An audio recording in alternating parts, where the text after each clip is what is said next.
welcome to Talk About It, where we discuss any and all aspects of wellness to help you live your best life.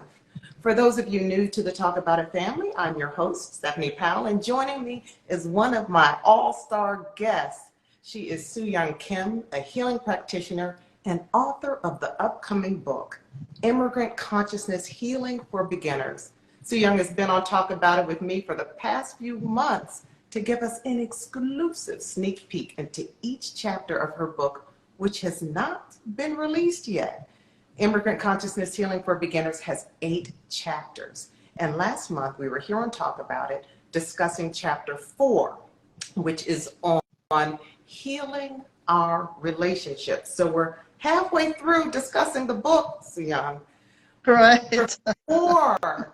And we had such a great discussion, only to realize at the end of it, the time was running out, and we said, wow, we just scratched the surface of this topic. We need to do a follow-up. So we are here today with part 2 to continue that discussion so you can get even more insight into the topic, not just to hear about it, but to apply what Sooyong is sharing with us. And we can all incorporate this into our lives to do that transformative work that we're all doing either consciously or subconsciously as we evolve to live and be healthier versions of ourselves.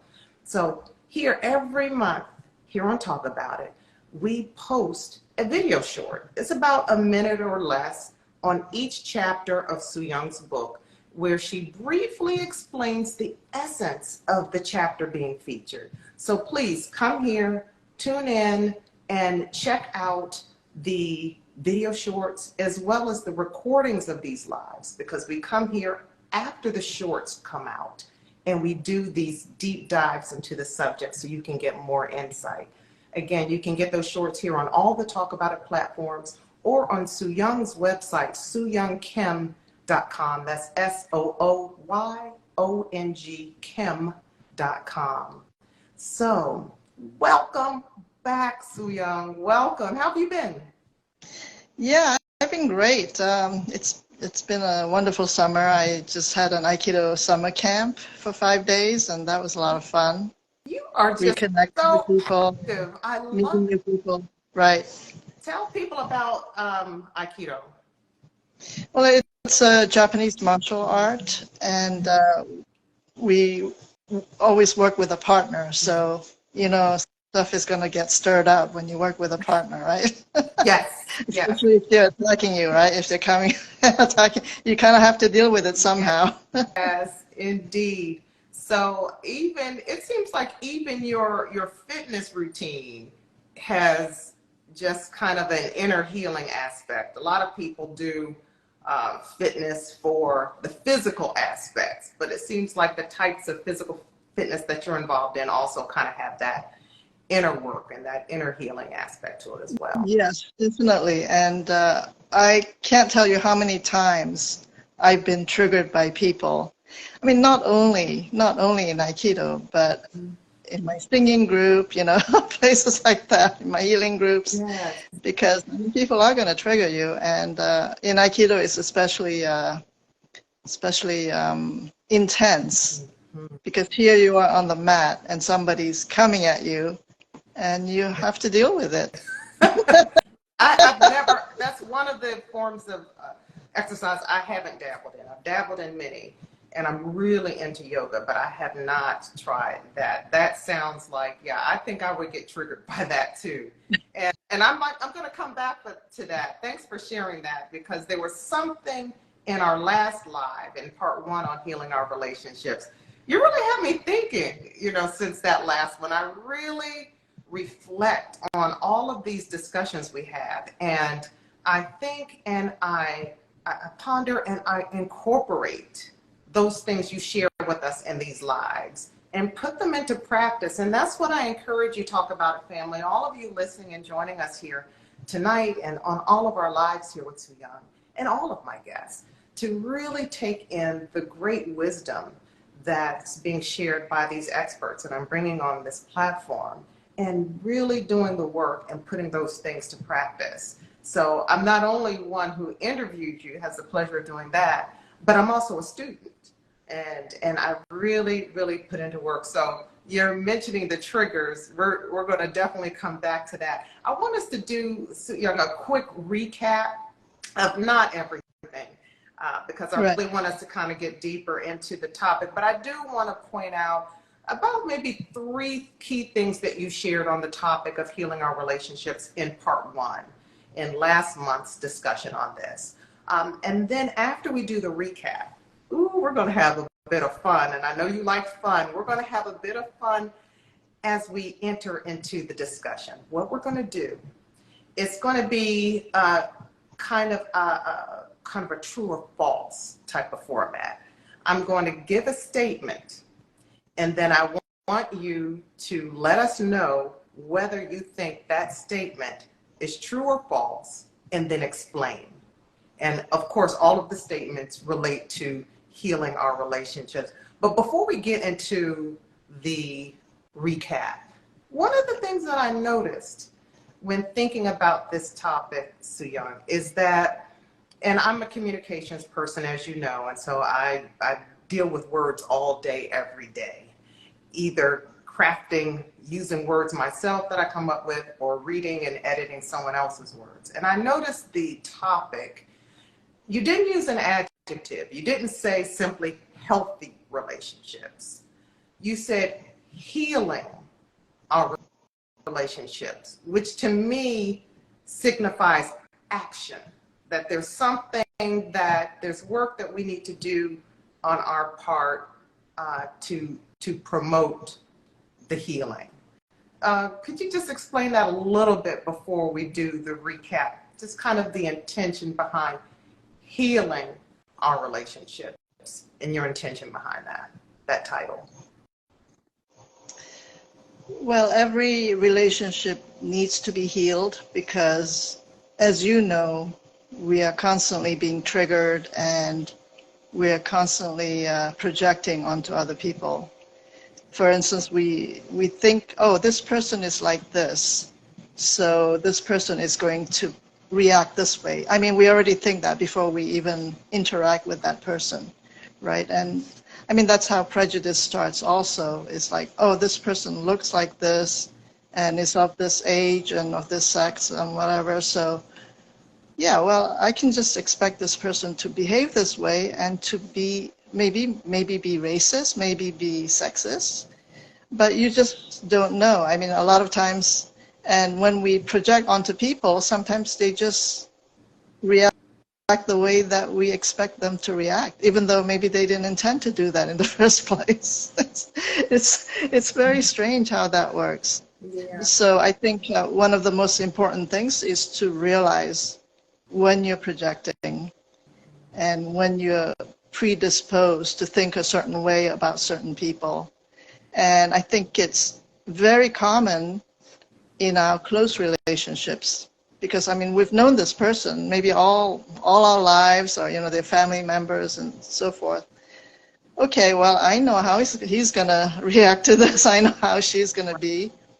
And then, of course, they kind of follow the script, as they say, right? I mean, we're putting on this play here, and okay, I want you to be this way, and I want you to act this part.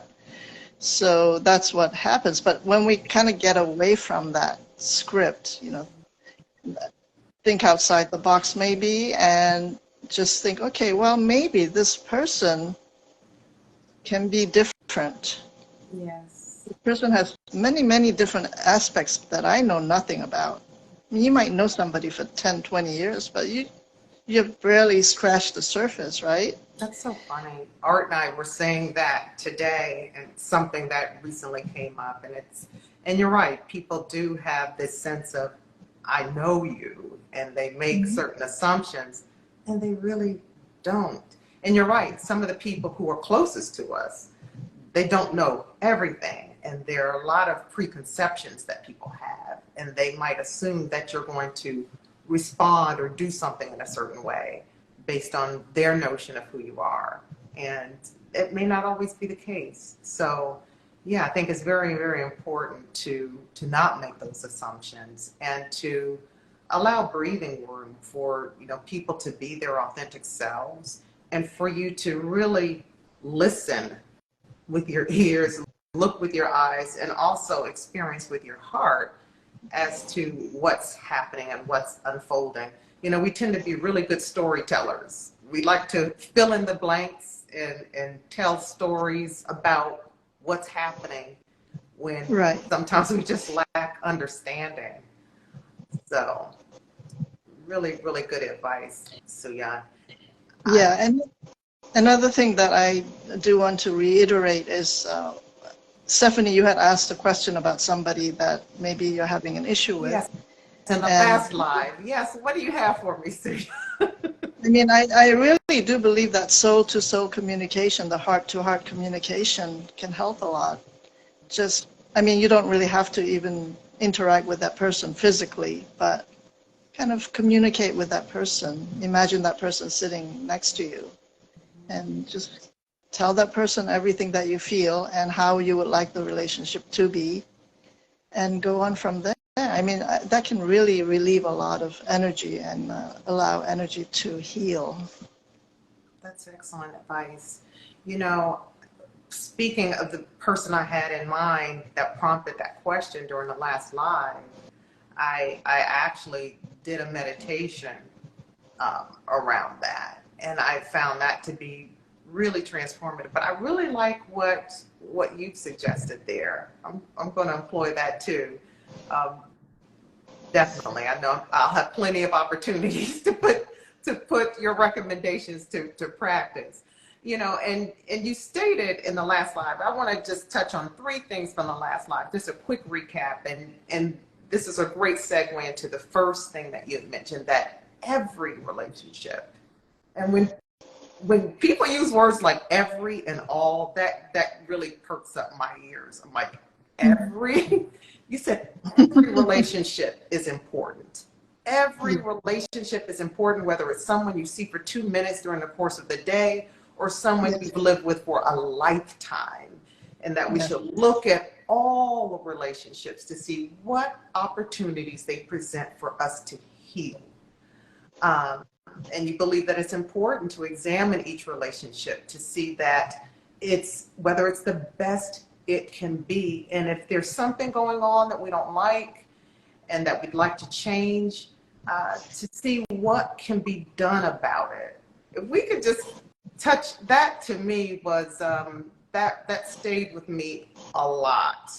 Every relationship, because unless we are living in seclusion or like hermits, we're interacting with people all day, every day. And so we have a multitude of opportunities to have that type of self-reflection and examination in terms of, is this healthy? Is this the healthiest that it can be? But I think it takes a certain type of skill and certain qualities to be able to do that. What are your thoughts? What are the kinds of skills? To me, it kind of involves some self-awareness and maybe some other characteristics. What are your thoughts? I believe that the way we treat people, I mean, there are people who treat people that they feel are beneath them in a negative way. I mean, we've all known people who don't treat the wait staff at a restaurant well, for instance. They end up saying, oh, your service sucks, you didn't give me whatever, I'm not giving you a tip, all that kind of stuff. And there is something within them that says, I am better than you because you are this lowly person working in this restaurant, and I am this incredible superstar. Yeah,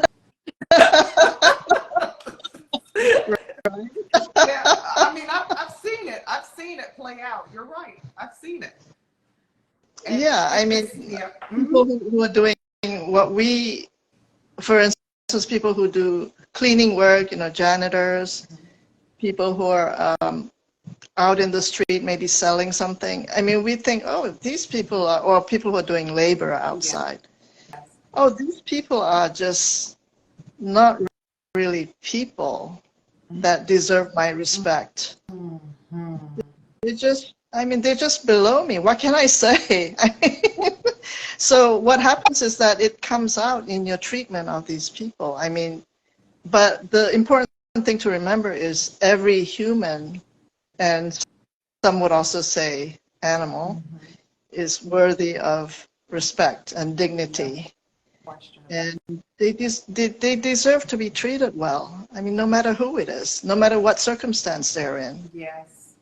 You know, interestingly enough, Sooyong, some of the best relationships, this may seem kind of strange for me to say this, but some of the best relationships my husband and I have cultivated over the years, and we're coming up on 20 years married, has been with, thank you, anniversary next month.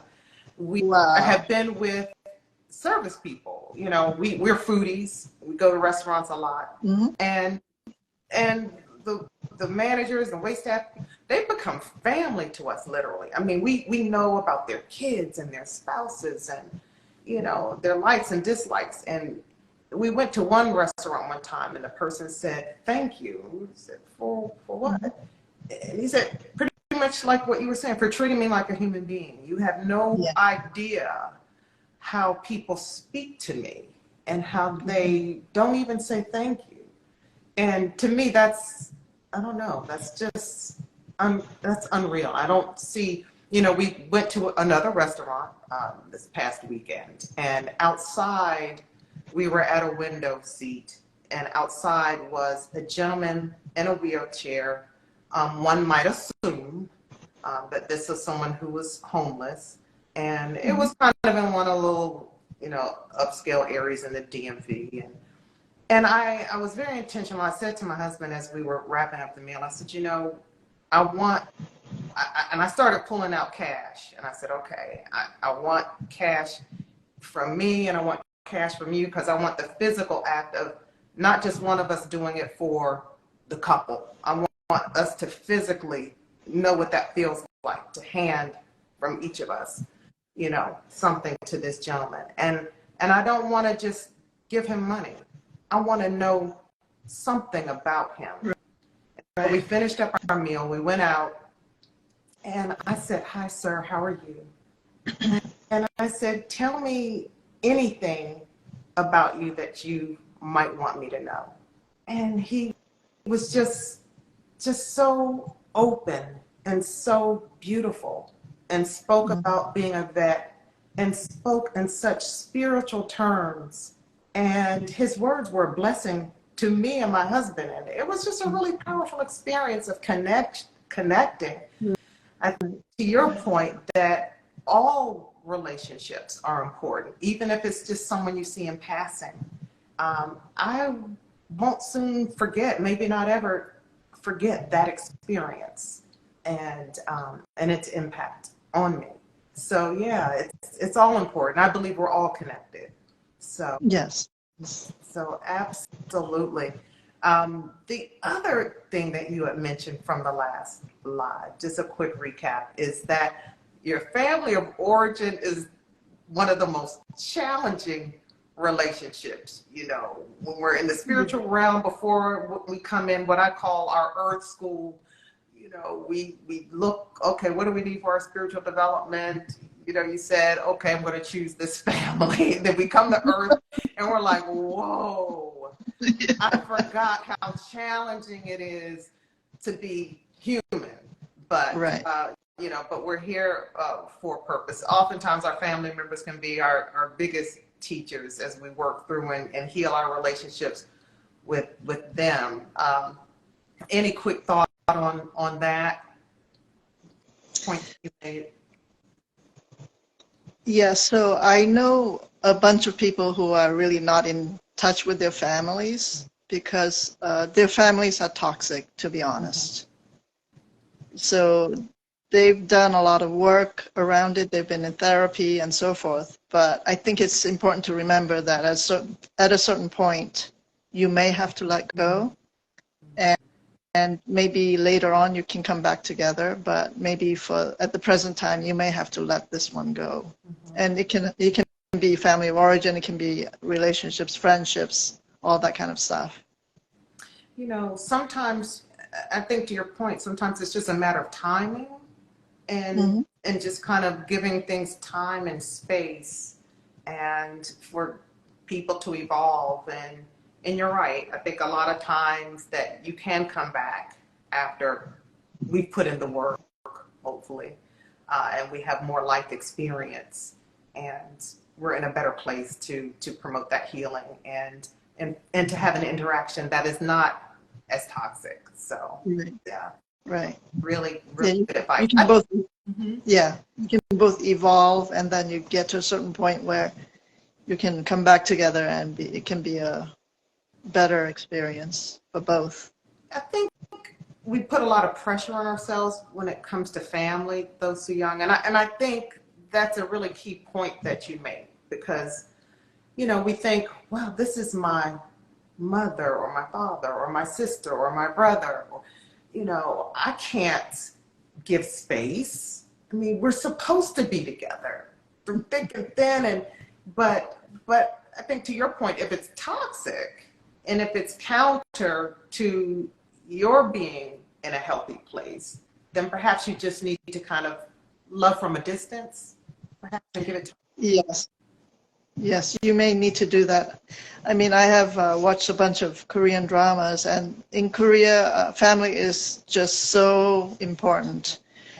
So there's so many situations where the children end up paying off the debts of their parents. I mean, these parents are just really, I mean, they're just, I don't know what they are, alcoholics or gamblers or whatever, or they borrow money out of desperation. And then the children end up paying, like, they're getting like 3 jobs, and then once they pay off the debt, and then the parent comes to them and asks for more money or takes the money away.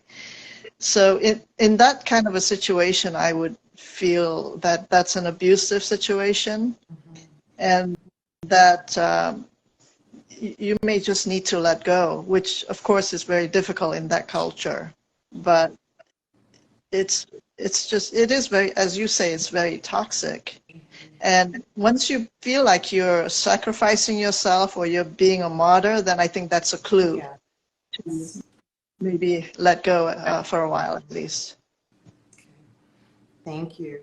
The other thing, the last recap, and then we'll get into the deeper dive.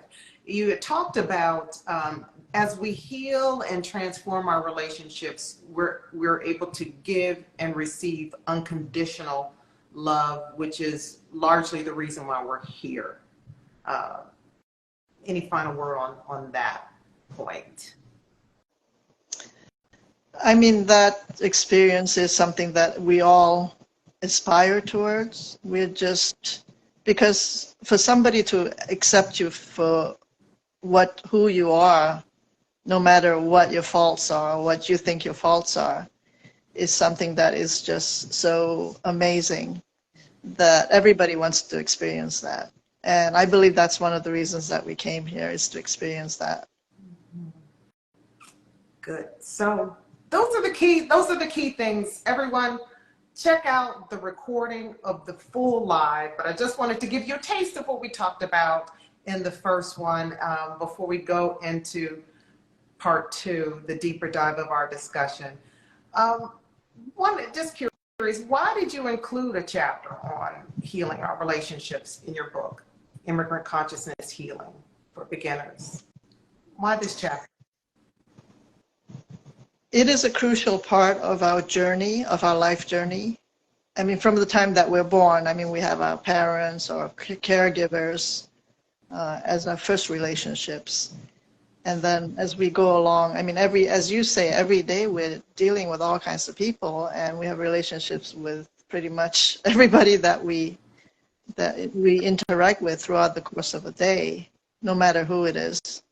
So I believe it's a crucial part of immigrant consciousness, especially because, I mean, the immigrant consciousness has us dealing with differences in culture and differences in language, maybe differences in thinking. to kind of to deal with that journey can be challenging. And for those who are just hearing about the book for the first time, Immigrant Consciousness, you feel is something that applies to all of us. If you could just speak to that. Yes, yes, and I do want to add that I don't know if you saw my email, but I created a word for Immigrant Consciousness Healing. It's called Immigrace.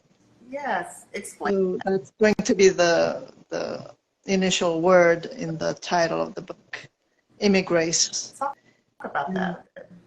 And that means that you can reach a state of immigrace where you feel that you've done all you can to heal many of the issues that come up because of immigrant consciousness. And as this is a country of immigrants, and we were talking about how even the First Nations people came here from somewhere else. And we have that journeying thing going on, and just people moving from, I mean, in this country, so many people move from place to place. It's just much more than many other countries, I would say. Interesting. So, Sooyong, are you ready for our true or false? Are you ready? I'm ready. I can't wait to hear your response. Talk about it, family. Please feel free to join in and provide your responses.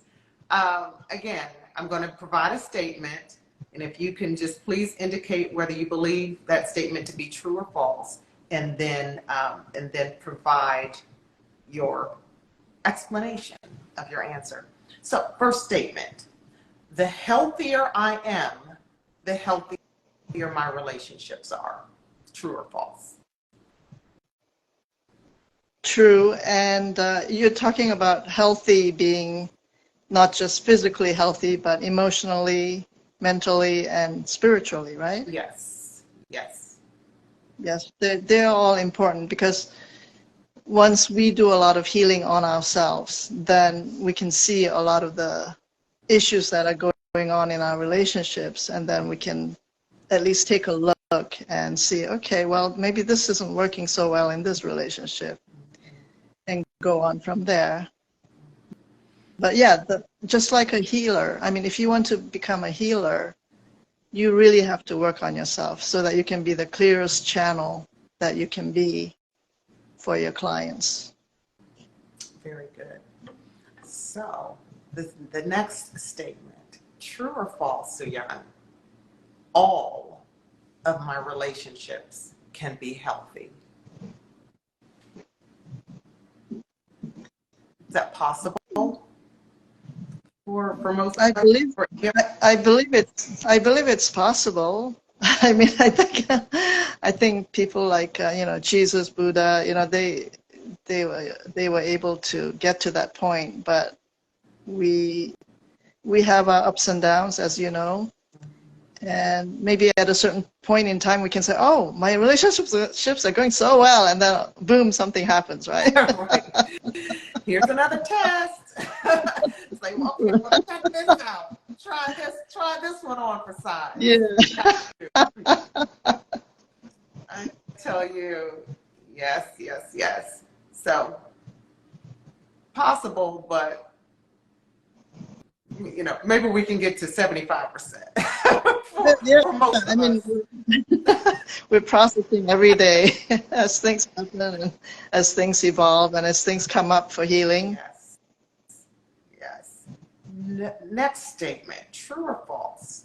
No relationship is unsalvageable. Now, we just talked about some relationships being, toxic. You have to give a little space. But would you say it's true or false? No relationship is unsalvageable. Yes, I believe that's true, because as I was saying earlier, that you can let go of a relationship for a while and then you can come back later. And with some relationships, that person may even pass away, and then you can still continue to work on that relationship. after they've passed away. So yeah, I do believe that's a true statement. So, why do you think that in the case of people who have passed away, with whom we might have had, we could have had a better relationship, why is it that sometimes in the passing, the things that we held on to when that person was alive, we're able to release when they transition and gone home? Why do you think that is? I think it's because we feel that they're no longer in this time and space reality. And I think there's, for me, it would be a sense of regret that maybe we could have maybe I could have done something to make things better while they were here. And you hear that statement, oh, it's too late, but it's never too late. But somehow we may think that we could have done better. But once they pass on, though, then we can still get a feeling that they're maybe communicating with you if you're open to that. I am. Mm-hmm. Yeah. So, next statement. I should only invest in relationships with others who are investing in the relationship with me. I should only invest in relationships with others who are also investing in their relationship with me. So that it's a two-way street. It's not just I'm the one putting in the work into Right. the relationship, into making it healthy and invest.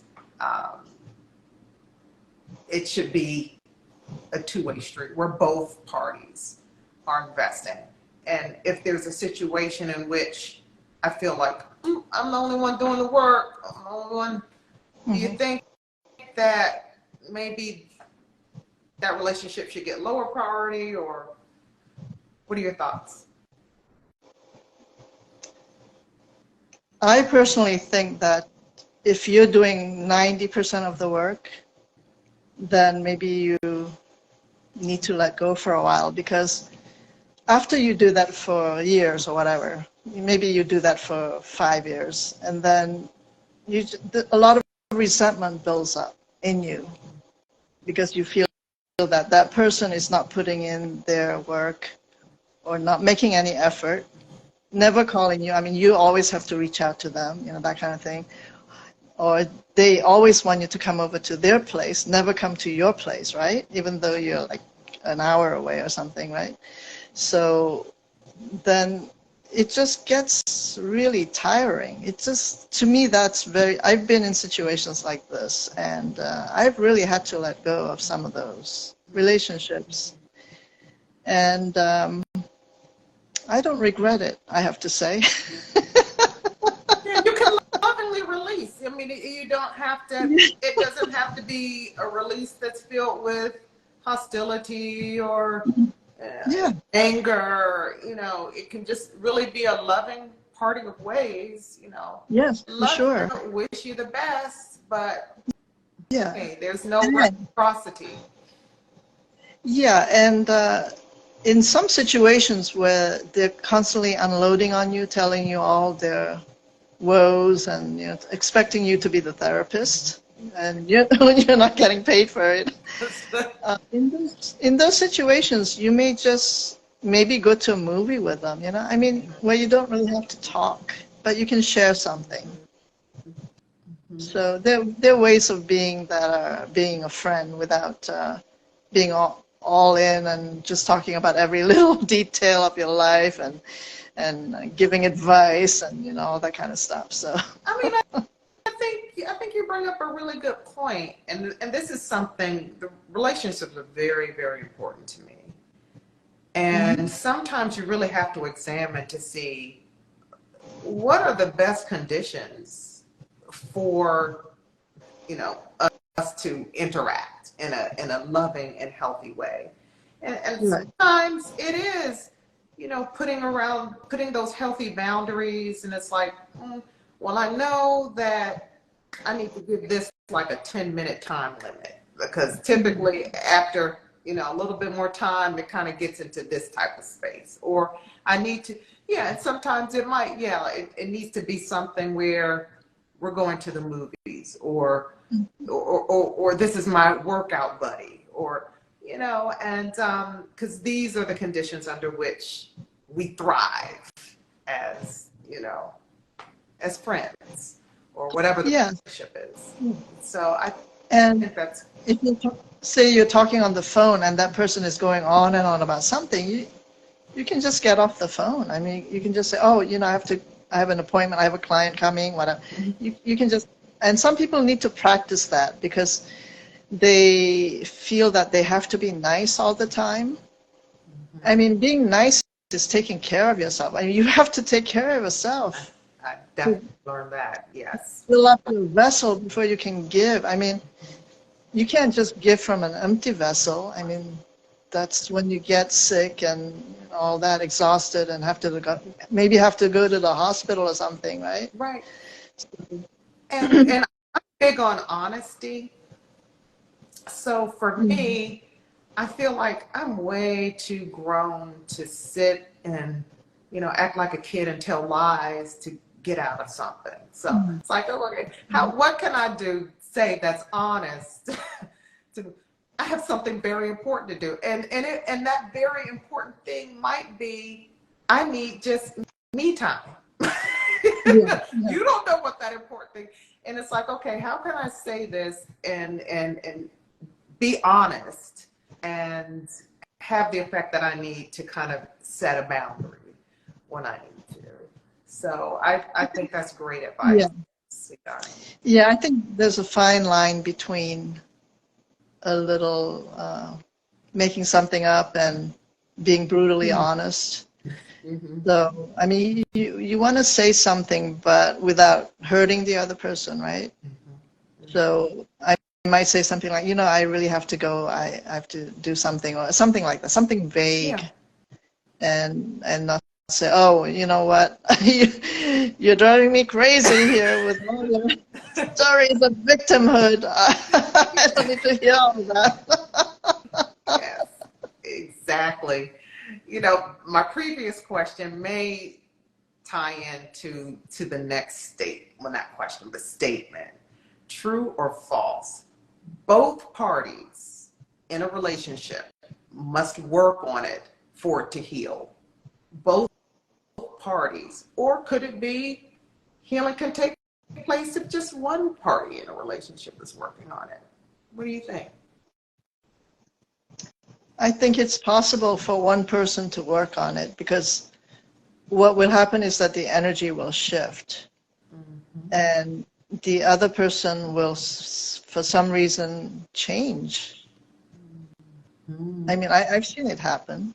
I think you're so right, and I've felt that, I've experienced that. Either way, I might be the person who's doing the work, or the other person might be doing the work, and that's had a transformative effect on me. And I'm just like, wow, if that person can do that, if that person can exercise grace, if that person can just be vulnerable, I can too. And I can meet you there. And so, I agree. I think that now, it may not be the ideal thing, just have one person, but healing can take place in a relationship with just one person. So, next statement, true or false? Complete healing of a relationship requires an apology from the offender.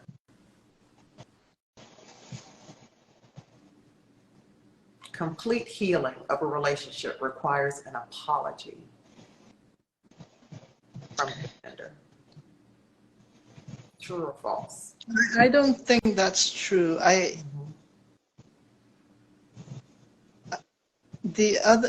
Some people are able to let things go without an apology. They have that capability. And also you can pick up, I mean, you may not say the words, but you may feel sorry for what you did, and that will show up in your actions, in your energy, the way you interact with each other. And the other person will know, okay, she's having a hard time saying the words, but I know that in her heart that she's sorry for what she did. So I believe that there's ways of communicating without really saying I'm sorry or I apologize. Yes. You're so wise, Sooyong. Next one statement: forgiveness is essential to healing relationships. Forgiveness is essential to healing relationships. True or false?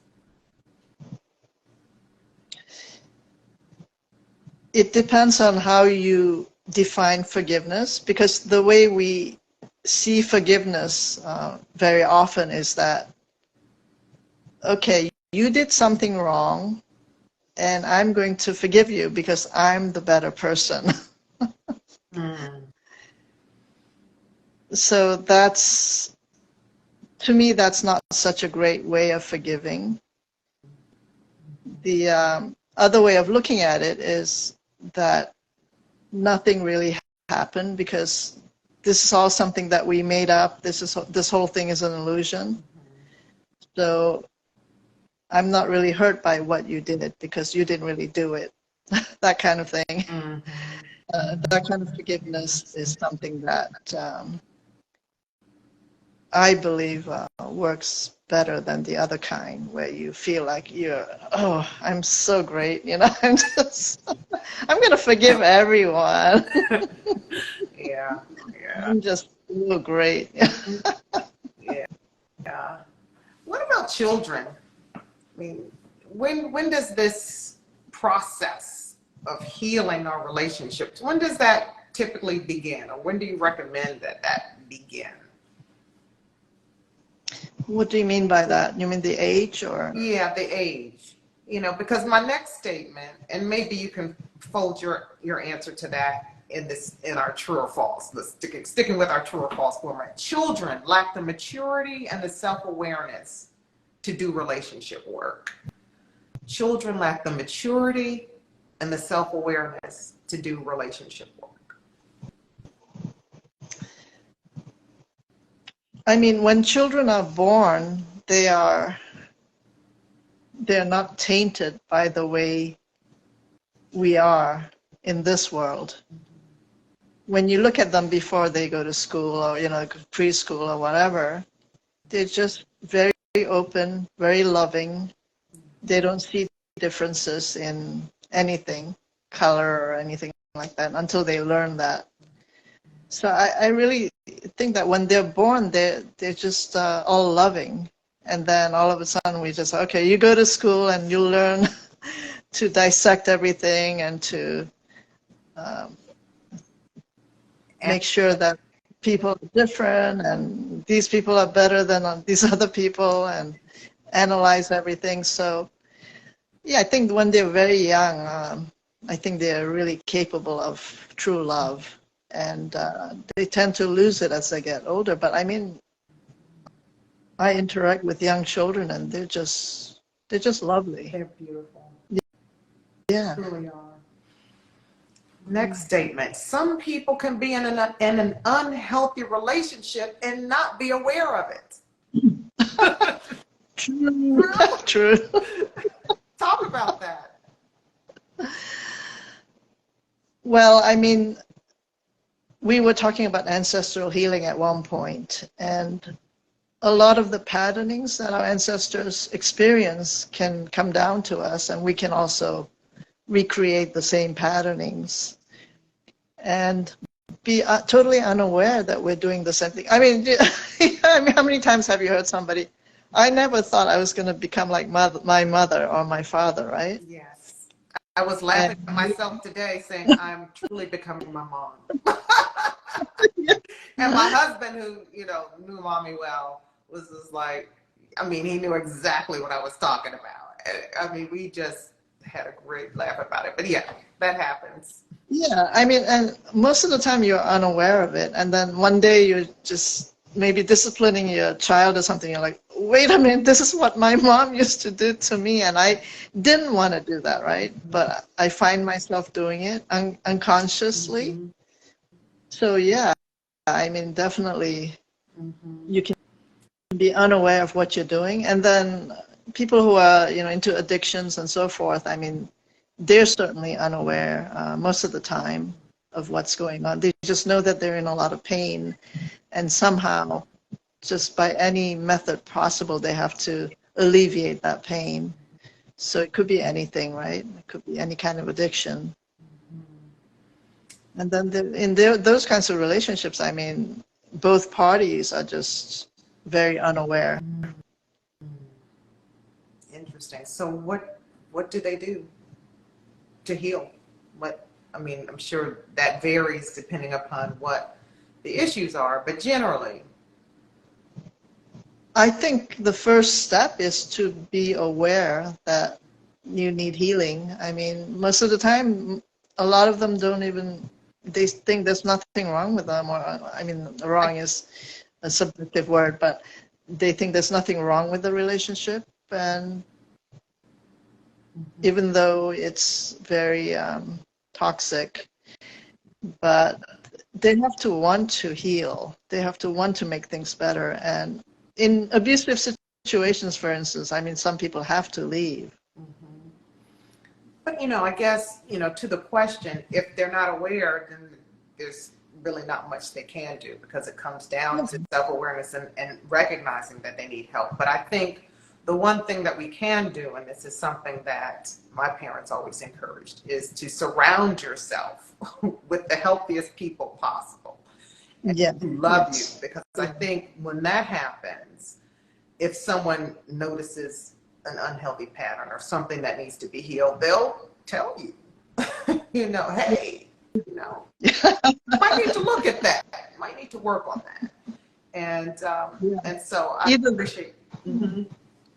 Either that, or you reach rock bottom, and then you just, and unfortunately some people will commit suicide and all that kind of stuff, right? I mean, because the pain is so unbearable. But other people are able to reach out and maybe call a hotline or get in touch with a therapist or something, or a support group, ask for help that way. Yes. That's imperative. And understanding that we're not alone. No matter what we're facing, we're not alone in that. Yeah, and the help is always out there. I mean, whether it's physically in this space, or even through guides or ancestors, you can just call on whoever is around for help. Yes. Spirit's always there. Mm-hmm. So my relationships are reflections of me. And those of us who tuned into part 1, you kind of know what the answer is. You spoke to this in the last live, Sooyong. You said each relationship reflects something in yourself. We can look at all of the clues to find out what's really going on, what's going on inside, and what, as you spoke about earlier in this live, what we're projecting onto somebody else, and asking why was that triggering me? So our relationships are reflections of ourselves, and a lot of times we project. Talk a little bit more about that as we kind of round out the end of our discussion. Talk to us a little bit more, about projection and how that works, what that is. Before we get into that, I wanted to talk about how maybe you have some anger about something that happened in the past, and you haven't really looked at it, you haven't addressed it, you haven't healed or transformed it, but you find yourself becoming angry at innocuous situations that happen throughout the day. You might be lashing out at somebody, and somebody didn't do something for you quickly enough, a service person, or didn't you felt like they were dissing you or something, and you felt unrespected or something and you kind of lash out at them. I mean, it might have nothing to do with that situation. It could be something that's inside you that's just coming out. It could be this deep-seated anger that you haven't addressed. So it requires that self-introspection to Yeah. really, be honest with yourself and say, hey, what's going on? Why did that affect me the way it did? Yeah, it's really helpful to, at the end of the day, maybe just take a look at what happened during the day. And I like to journal because that's since I started the writing journey. I've been journaling every day, and I feel that it's very therapeutic for me. And just to write down your feelings about what happened. I'm also in this weekly group where we kind of call each other and listen to each other, talk about our emotions. So that can be very helpful as well. And so, yeah. And taking the time, being very intentional about it. I mean, we all have things to do, highly scheduled all throughout the day, but carving out that time, like you said. Yeah, it doesn't have to take long. I mean, maybe you had like 2 or 3 triggers that day, and you just, okay, what was going on? Did that have something to do with that situation really, or was it something that I just felt this rage inside me that just came out? And what is that rage? Where does that come from? And then you might be able to say, okay, well, it was when I was 5 years old or whatever. I had this trauma or something like that. So then you can, okay, well, I can take a look at that and see if maybe I want to stop holding on to that. Maybe I want to release that. So, last statement, Sooyong. Relationship work is a lifelong activity. Yes. As long as we're here on the earth plane, yes, it's every day. Every day we have to process, we have to do the work. Yeah. And maybe you can take a day off here and there, but eventually you have to come back to it. Yes. And like we said, there's ample opportunities to do the work all day, every day. Well, Young, I think that wraps it up on just a wonderful note. Thank you so much for the information you provided. Our 2 sessions on healing our relationships based on Chapter 4 of your upcoming book, Immigrant Consciousness Healing for Beginners.